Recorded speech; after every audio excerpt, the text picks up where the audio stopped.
Ouais, c'est Dr Doudou Mirefou. Je suis le coordonnateur de Ouazalendo d'Ouvira et modérateur du conseil de Ouazalendo de l'Est. D'abord, c'est un message d'hommage au chef de l'État parce qu'il a montré encore une fois sa qualité d'un leader à l'écoute de son peuple. On l'avait vu après Genval, lorsqu'on avait réclamé sa candidature. On l'a vu aujourd'hui, lorsque la population a réclamé le départ du général Gassita. Il a écouté.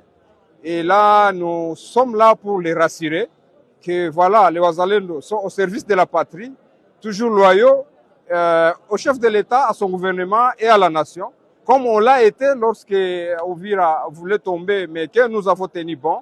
Malgré toutes les institutions avaient déserté, nous avons tenu bon et nous avons œuvré au retour de toutes les institutions. On a sécurisé toutes les communautés et donc pour nous, il doit être rassuré que les Ouazalendo soient à son côté, aux côtés du peuple, aux côtés de la nation, quels que soient les chantages qu'on pourrait faire sur lui, sur base ethnique, tribale et consorts. Nous pensons que nous devons rester dans cette même lignée-là de fermeté et de précaution par rapport à notre sécurité, parce que nous sommes une nation qui a déjà perdu 13 millions d'âmes à cause de 30 ans d'agressions successives, à un rythme vraiment soutenu de chaque 12 ans, et nous ne pouvons plus prendre des risques. Ça, ce sont les raisons principales qui ont poussé le peuple à dire non au général Gassita. Parce qu'il faut prendre des précautions. Il n'y a aucune nation au monde qui peut subir ce que nous avons déjà subi pendant si longtemps et rester si résilient et si pacifique. Donc, chapeau au chef de l'État, nous sommes toujours derrière lui. Un geste très louable qui va tout droit au cœur de Ouazalendo, tout droit au peuple d'Ouvira et du Sud Kivu. Et nous disons, il faut continuer sur la même lancée et faire en sorte que ça soit plus institutionnel.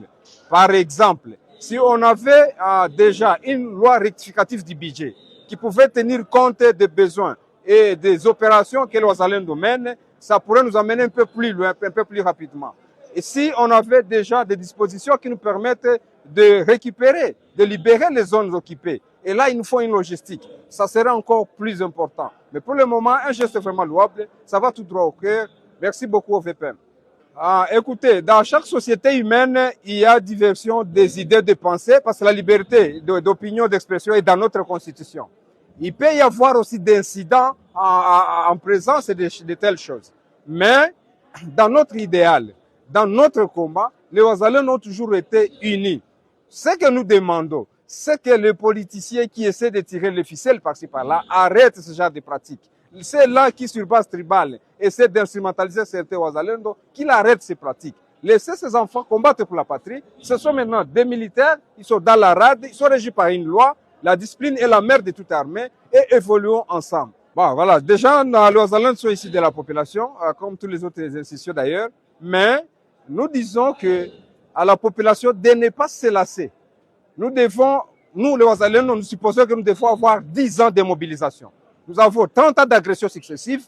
Si nous pouvons nous mobiliser pendant ne fût-ce que 10 ans, nous pouvons mettre fin à tout ce qui est. Cela veut dire que notre population doit rester prête à subir encore quelques pressions de l'extérieur, à subir encore autant de mobilisation que possible pour qu'enfin nous puissions être libres un jour. Parce que nous sommes un pays qui est très convoité et il n'y a que le peuple qui peut se libérer.